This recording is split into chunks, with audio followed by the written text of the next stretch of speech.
إن الحمد لله نحمده ونستعينه ونستغفره ونعوذ بالله من شرور أنفسنا وسيئات أعمالنا من يهده الله فلا مضل له ومن يضلله فلا هادي له أشهد أن لا إله إلا الله وحده لا شريك له وأشهد أن محمدا عبده ورسوله ولا نبي بعده اللهم صل وسلم وبارك عليه حبيبنا محمد بن عبد الله صلى الله عليه وسلم تسليما كثيرا أما بعد إخواني في الله رحمني ورحمكم الله أعزنا الله وإياكم أجمعين. Alhamdulillah, kita persembahkan kepada Allah Subhanahu wa taala melalui lisan-lisan kita, memujinya, menyanjungnya dengan pujian dan sanjungan yang terbaik. Dia Allah satu-satunya zat yang berhak dan paling pantas untuk kita puji dengan seluruh bentuk pujian dan sanjungan. Seperti Allah Subhanahu wa taala yang melimpahkan berbagai nikmat dan karunia kepada setiap makhluknya, termasuk kepada kita semua. Nikmat dan karunia yang tidak akan mungkin dan tidak akan bisa untuk kita kalkulasi, untuk kita jumlah sedemikian banyaknya nikmat dan kontinunya nikmat tersebut kita dapatkan.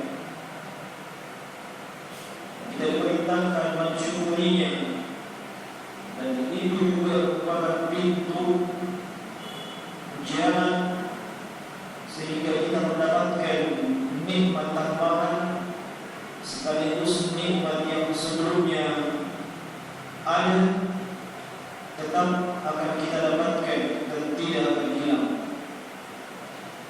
Salam dan salawat kepada baginda Rasulullah Muhammad sallallahu alaihi wa alihi wasallam, qudwah dan teladan kaum muslimin dan muslimat, yang beliau sallallahu alaihi wa alihi wasallam diutus untuk seluruh manusia.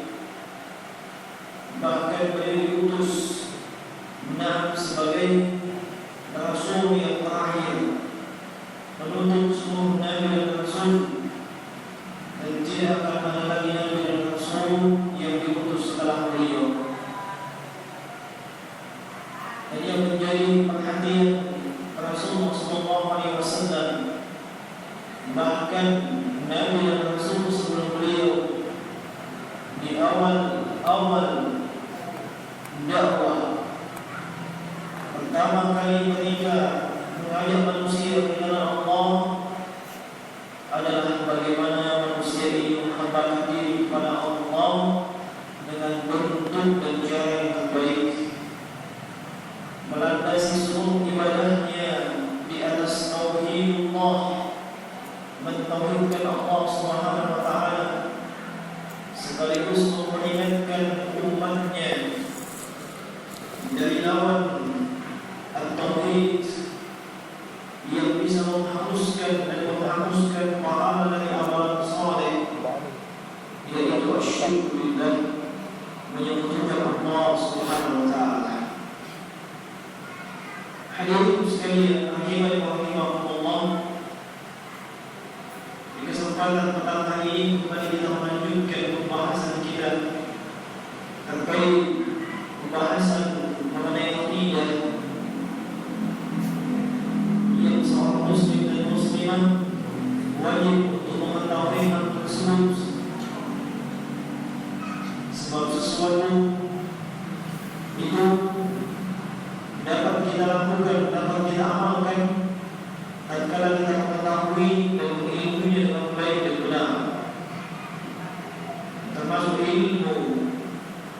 yang paling pokok dan yang wajib untuk kita dalami adalah ilmu terkait dengan masalah akidah, terkhusus terkait dengan masalah tauhid dan apa yang dilawan daripada tauhid.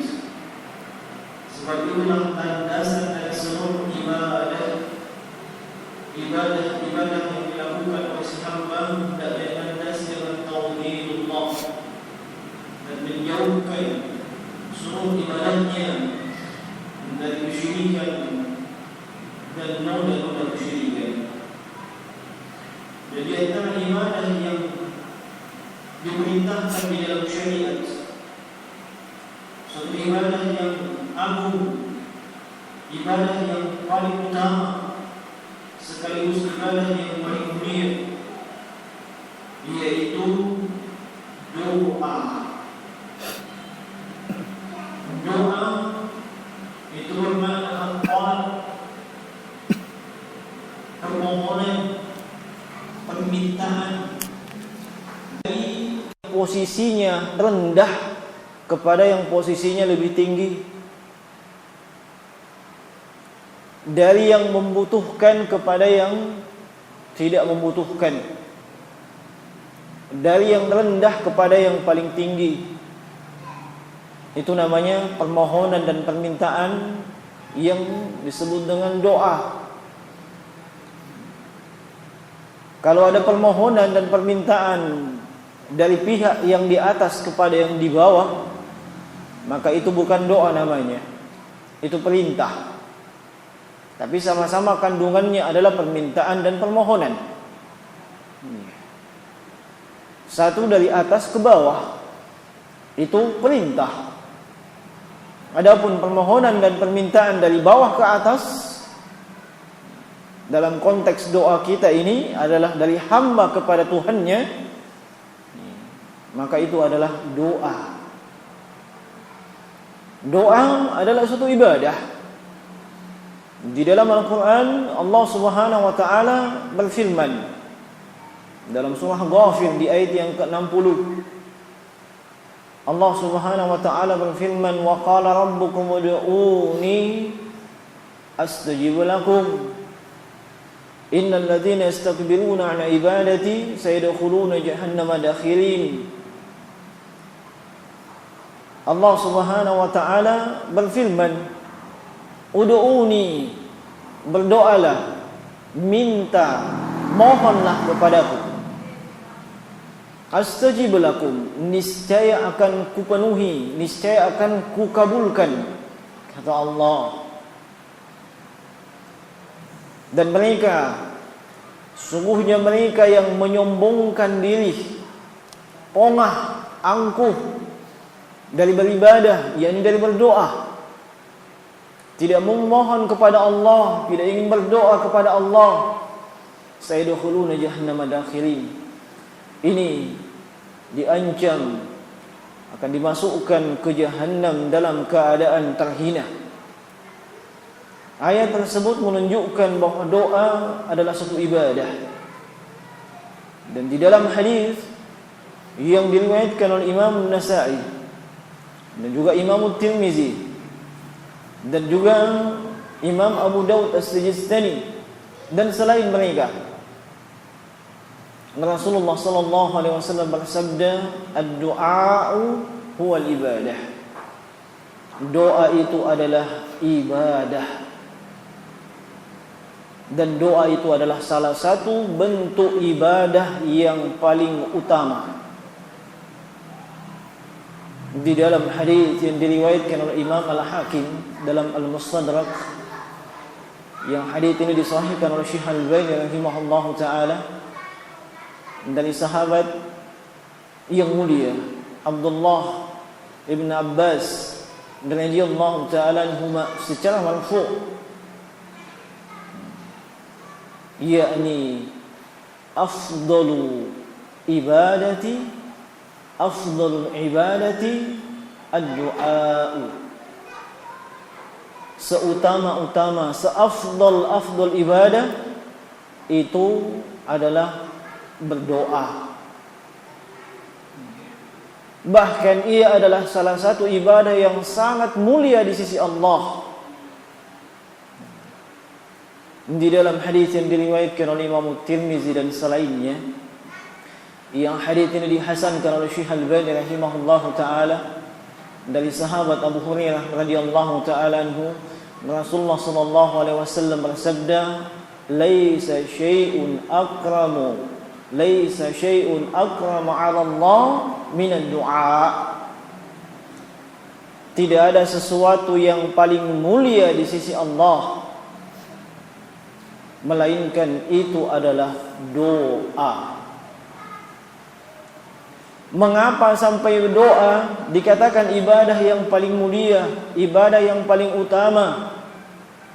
Sebab di dalam berdoa banyak ibadah-ibadah yang lainnya ada di dalamnya. Ada ibadah hati di dalam doa.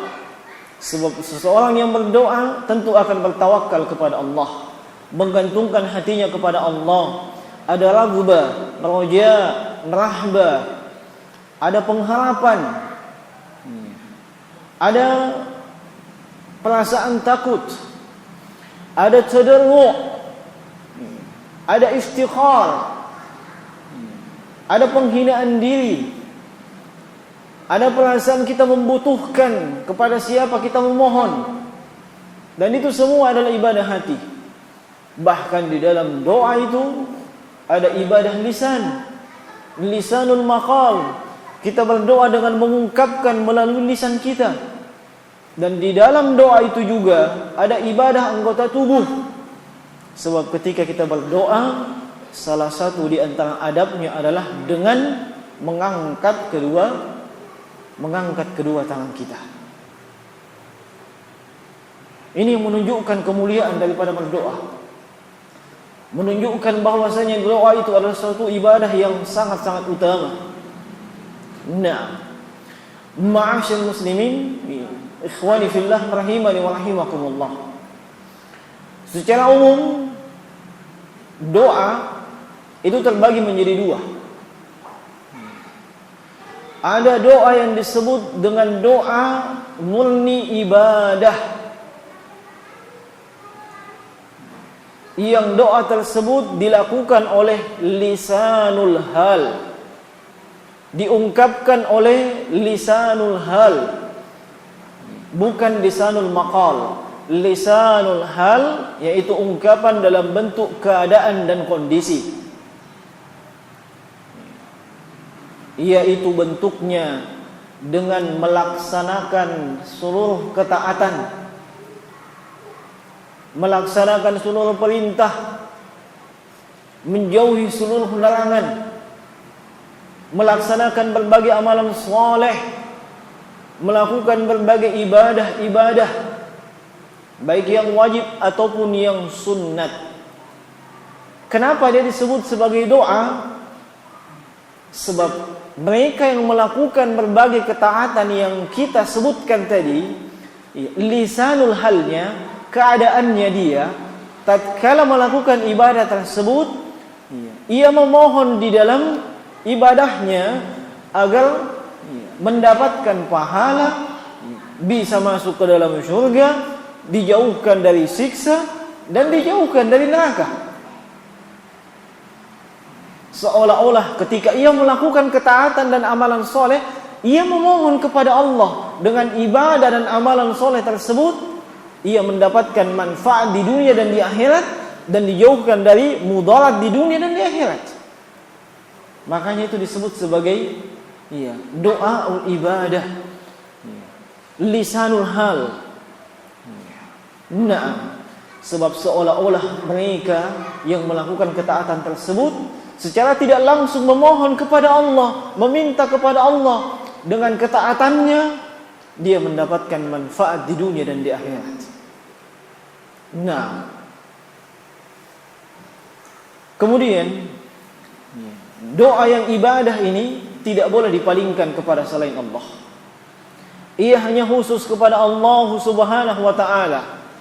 Kapan dipalingkan kepada selain Allah, ditujukan kepada selain Allah, maka siapapun yang melakukannya telah terjatuh ke dalam kesyirikan. Dan kesyirikan itu adalah kesyirikan yang akbar, kesyirikan yang besar, yang mengeluarkan pelakunya dari lingkup Islam. Ini bentuk yang pertama. Bentuk yang kedua, doaul mas'alah. Doa yang mengandung permohonan, permintaan untuk ditunaikan hajat, mendapatkan manfaat, dijauhkan dari mudarat, yang diungkapkan melalui lisanul maqal, dengan ucapan lisan, dengan ungkapan lisan kita, dengan mulut kita, langsung kepada Allah Subhanahu wa taala. Naam. Seperti doa yang biasa kita baca. Doa sapu jagat misalnya, Rabbana atina fid dunya hasanah wa fil akhirati hasanah wa qina adzaban nar. Itu doa masalah. Permintaan kita mohon kepada Allah dengan lisan kita. Iya. Supaya mendapatkan kebaikan di dunia dan kebaikan di akhirat, dan dijauhkan dari neraka. Kalau doa ibadah tadi bukan lisan yang ungkapkan, tapi keadaan kita, perbuatan kita. Tolong dipahami hal tersebut. Nah, ma'asyiral muslimin, iya, rahimani wa rahimakumullah. Nah, adapun doa masalah ini atau bentuk yang kedua ini, itu ada beberapa rincian-rincian yang mesti kita ketahui dan pahami dengan baik. Nah, di antara doa yang bentuknya adalah masalah, adalah isti'anah, isti'adzah, istighosah. Ini istilah-istilah mungkin asing di telinga kita, ya. Tapi itu istilah dalam syariat. Jangan sampai istilah dalam agama kita sendiri bingung. Tapi istilah-istilah yang datang dari barat, dari non-muslim, kita hafal setengah mati. Ini kadang yang kita keliru. Lebih pede, lebih percaya diri, lebih merasa dirinya hebat ketika menghafal istilah-istilah yang berbau Inggris. Nah, dibandingkan yang terkait dengan agamanya sendiri. Nah, isti'anah contohnya. Isti'anah itu maksudnya talabul aun, memohon, meminta pertolongan untuk dimudahkan akan sesuatu, untuk dimudahkan dalam sebuah urusan atau perkara. Itu isti'anah. Dan memohon pertolongan yang isti'anah atau bentuknya isti'anah adalah permohonan pertolongan yang umum. Apa saja yang kita meminta dan memohon pertolongan kepada Allah masuk dalam lingkup isti'anah. Kenapa saya sebutkan ini? Sebab ada isti'anah, memohon pertolongan yang lebih khusus lagi, yaitu istighosah. Nah, baik. Nah, isti'anah, memohon pertolongan kepada Allah, yang namanya isti'anah ini ada beberapa bentuk. Atau saya sempitkan menjadi dua bentuk. Isti'anah kepada Allah dan isti'anah kepada selain Allah. Tujuannya apa? Supaya kita lebih mudah paham. Isti'anah kepada Allah itu juga ada dua bentuk. Ini terlalu banyak bentuk-bentuk ya. Kenapa? Tujuan pembagian tersebut supaya memudahkan kita memahami. Kita pahami definisinya, pengertiannya, dan kita pahami pembagian-pembagiannya. Tinggal kita melihat yang kita lakukan selama ini masuk di pembagian yang mana. Nah, baik. Isti'anah kepada Allah dua bentuk. Isti'anah secara langsung dan isti'anah secara tidak langsung. Isti'anah secara langsung adalah memohon pertolongan kepada Allah yang mengandung iftiqar, tadarru', mengandung kesempurnaan kita menghambakan diri kepada Allah. Di dalamnya kita mengakui bahwa segala sesuatu itu datang dari sisi Allah, dan yang bisa menolong kita hanya Allah Subhanahu wa ta'ala. Ini ibadah, memohon pertolongan kepada Allah Subhanahu wa ta'ala secara langsung. Tidak pakai embel-embel, langsung dengan lisan kita. Dan ini juga tidak boleh ditujukan kepada selain Allah. Kapan isti'anah yang bentuknya tadarru', menghinakan diri, menghambakan diri, mengagungkan Allah, mengakui bahwa itu hanya Allah yang bisa memenuhinya, ditujukan kepada selain Allah, syirik lagi. Nah, bentuk yang kedua adalah isti'anah kepada Allah secara tidak langsung. Kenapa dikatakan secara tidak langsung? Sebab melalui amalan-amalan soleh. Nah, kalau tadi isti'anah langsung, itu dalilnya saya kira antum sudah hafal. Ada dalam surah Al-Fatihah. Apa itu? Iyyaka na'budu wa iyyaka nasta'in. Hanya Engkau ya Allah. Hanya kepadamu kami beribadah, menyembah, dan hanya kepadamu kami memohon pertolongan. Nah, kalau dalam hadis Abdullah bin Abbas, di mana Rasulullah menasihati beliau, "Idza sta'anta fasta'in billah." Apabila engkau ingin memohon pertolongan, minta tolong kepada Allah. Nah, itu secara langsung. Kemudian yang bentuknya tidak langsung, maksudnya bentuknya tidak langsung, memohon pertolongan kepada Allah melalui amalan soleh atau hal-hal yang dicintai oleh Allah. Memohon pertolongan kepada Allah dengan amalan soleh atau hal-hal yang dicintai oleh Allah Subhanahu wa ta'ala. Seperti kita memohon kepada Allah dengan kesabaran, dengan salat, itu kan amalan soleh. Itu kan hal yang dicintai oleh Allah. Allah Subhanahu wa ta'ala berfirman di dalam dua ayat dalam Al-Qur'an, "Wasta'inu bis-sabri was-salah wa innaha lakabiratun illa 'alal khashiin." Dan jadikanlah sabar dan salat sebagai apa? Penolong. Dan itu wa innaha lakabiratun illa 'alal khashiin, dan itu sulit kecuali bagi orang yang khusyuk. Dan masih di surah yang sama, di ayat yang berbeda, Allah Subhanahu wa ta'ala berfirman, "Ya ayyuhalladzina amanu ista'inu bis-sabri was-salah innallaha ma'as sabirin." Wahai orang beriman, diperintah untuk menjadikan salat dan sabar sebagai penolong, sebab Allah itu bersama dengan mereka yang bersabar. Bentuk yang ini kita memohon pertolongan kepada Allah melalui amalan soleh yang kita kerjakan, tidak langsung kepada Allah. Nah, itu isti'anah kepada Allah. Kemudian isti'anah kepada makhluk. Isti'anah kepada makhluk ini ada dua hal yang mesti diperhatikan dengan baik. Ada dua hal yang mesti diperhatikan dengan baik.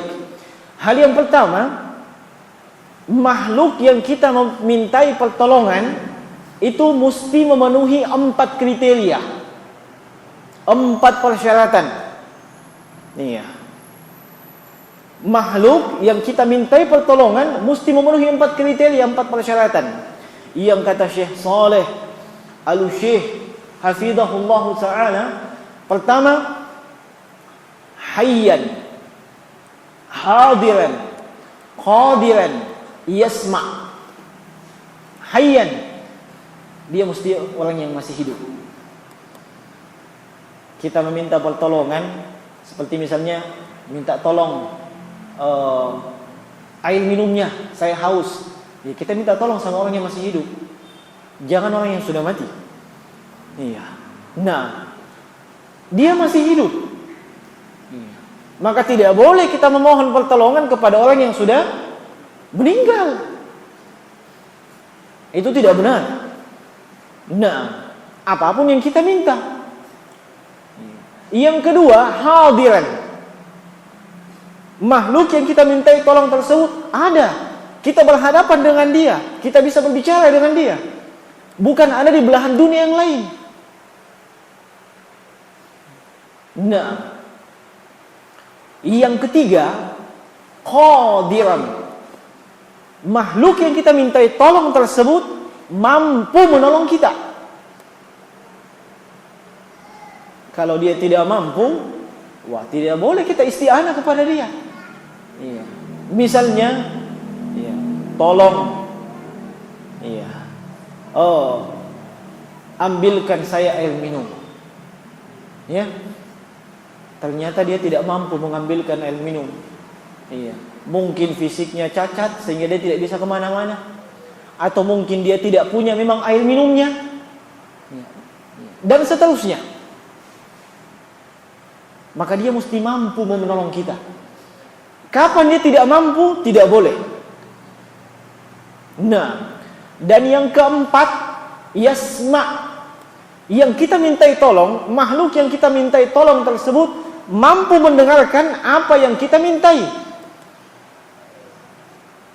Dia mampu mendengar. Bukan orang yang tuli, bukan juga orang yang tidur, bukan juga orang yang pingsan. Sebab orang yang tuli tidak mendengar, orang yang pingsan juga tidak bisa mendengarkan apa yang kita minta. Orang yang tidur juga demikian. Terpenuhi 4 syarat ini, baru orang itu layak kita mintai tolong. Kapan tidak terpenuhi? Iya. Salah satu dari 4 syarat ini, iya, apakah dia masuk dalam lingkup kesyirikan atau masuk dalam lingkup hal yang terlarang dalam syariat. Masuk dalam lingkup kesyirikan, kita minta tolong kepada orang yang sudah meninggal. Itu syirik itu. Iya. Kita minta jodoh sama orang yang sudah meninggal. Datang ke kuburannya. Iya. Itu syirik itu. Nah, termasuk meminta rezeki kepada orang yang, iya, tidak memiliki kemampuan. Iya. Itu juga syirik. Iya. Nah, satu, ini terkait dengan hal yang pertama, makhluk yang kita mintai tolong. Kemudian, iya, objek yang menjadi kandungan dari permintaan tolong kita. Iya. Objek yang menjadi kandungan, iya, permintaan tolong kita. Iya. Kalau kandungan dari permintaan tolong kita adalah kebaikan, iya, maka itu boleh. Ya, kita meminta tolong dalam hal kebaikan, itu boleh, bahkan dianjurkan dalam syariat. Allah Subhanahu wa taala berfirman dalam suratul Maidah, "Wa ta'awanu 'alal birri wat taqwa." Saling tolong-menolonglah kalian dalam kebaikan dan ketakwaan. Kita minta tolong kepada dia di dalam hal yang baik dan di dalam hal yang takwa. Iya, minta tolong diambilkan air minum, itu kan kebaikan juga. Nah, alhamdulillah. Ya, setelah beberapa kali disebut, hadir juga. Nah, ternyata jazakumullah khair, ada yang sensitif. Iya. Nah, jazakumullah khair.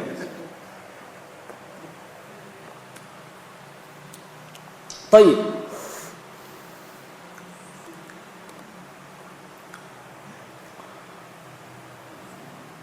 Kalau kandungannya kebaikan, itu boleh, bahkan dianjurkan.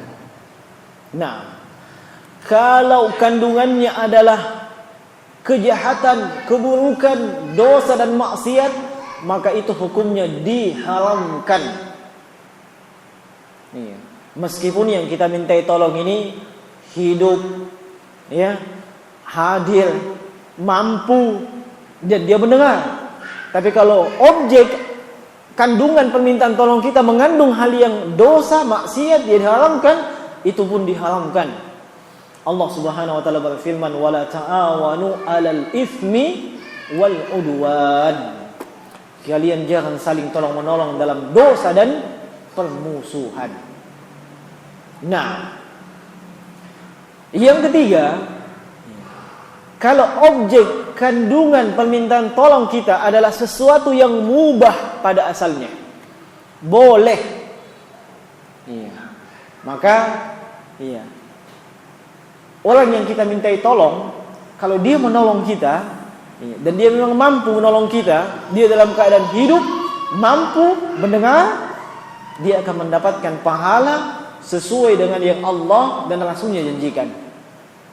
Contoh, Allah Subhanahu wa taala berfirman, wa anfiqu mimma razaqnakum wa la tulqu bi aydikum ila at-tahlukah wa ahsinu innallaha yuhibbul muhsinin.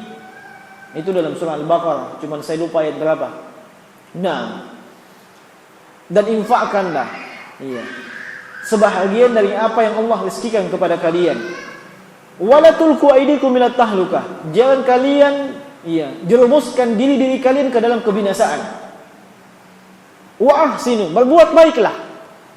Sebab Allah itu menyukai orang yang, iya, orang yang berbuat baik.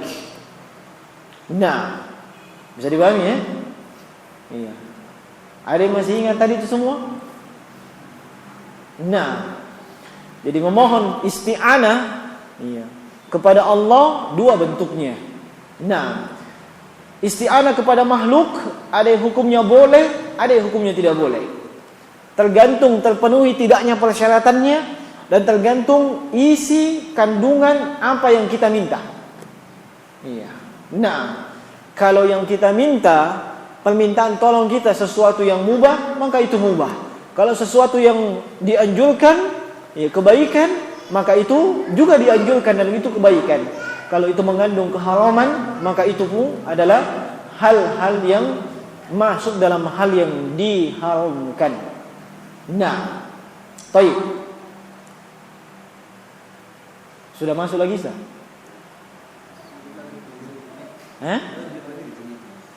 Lagi 7 menit. Ada khilaf, ada 5 menit? Oh, baik. Ini isti'anah. Nah, doa permintaan kadang meminta pertolongan, kadang berlindung dari sesuatu. Ya?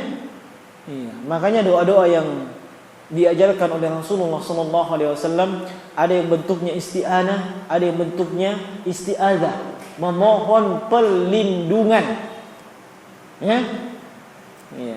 Termasuk doa yang kemarin di Masjid Nurul Salam itu sudah hafal. Ya, itu sudah ada yang hafal. Bagi yang tergabung dalam grup, seharusnya dia sudah hafal.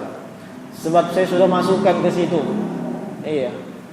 Nah, sudah ada yang hafal itu?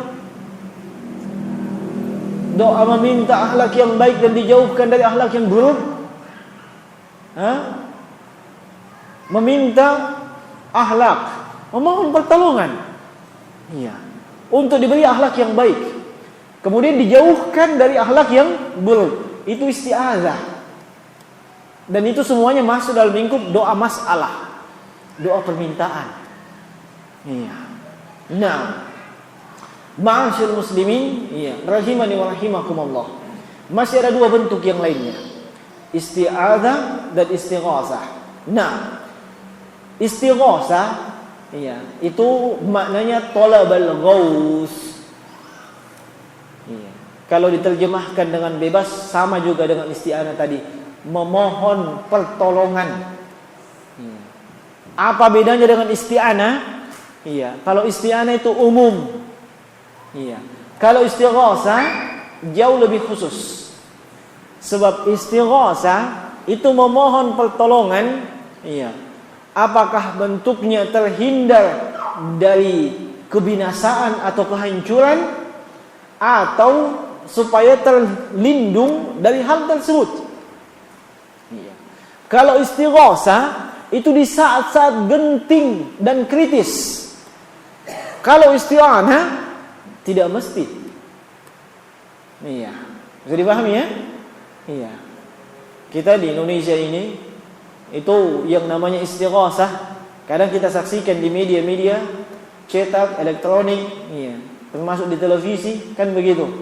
Kadang istighosah, iya, dengan istighosah yang kalau dikembalikan ke bingkai syariat Islam, iya, inna lillahi wa inna ilaihi raji'un. Iya. Sebab kenapa? Iya. Kadang istighosah yang mereka lakukan itu mengandung kesyirikan di dalamnya. Kalau di tanah Jawa sana biasanya ada yang istighosah dengan memakai sesajian, dibawa ke laut, untuk dipersembahkan kepada penguasa pantai selatan. Di mana pantai selatan? Di Jogja. Kalau pantai utara? Di mana? Saya tidak tahu. Nah, sebab saya tidak punya hajat menghafal nama-nama pantai. Saya tahu dan tidak tahu nama pantai. Iya. Tidak ada hubungan dengan pertanyaan di alam kubur. Nah, jadi untuk apa saya hafal yang begitu-begituan? Nah, kalau kita tahu secara tidak sengaja, tidak ada masalah. Tapi kalau mesti mengkhususkan diri, menghabiskan waktu untuk itu, waduh, berugi kita. Iya, mending hafal Al-Quran, mending hafal hadis, hafal ilmu syariat. Itu bekal kita. Iya. Nah, hafal jawaban 3 pertanyaan di alam kubur, hafal baik-baik. Itu, tidak usah nama pantai. Iya, kalaupun kita belakangan tahu secara tidak sengaja, ya tidak apa-apa. Baik. Mempersembahkan sajian kepada penghuni itu penguasa. Penguasa, katanya tanda kutip penguasa. Sebab penguasa seluruh alam ini siapa? Allah. Allah tidak melimpahkan secuil pun kekuasaan kepada siapa itu? Iya, ini ada yang tahu di sini. Nah, Nyi Roro Kidul. Iya. Kapan dia dikasih wahyu untuk berkuasa? Iya.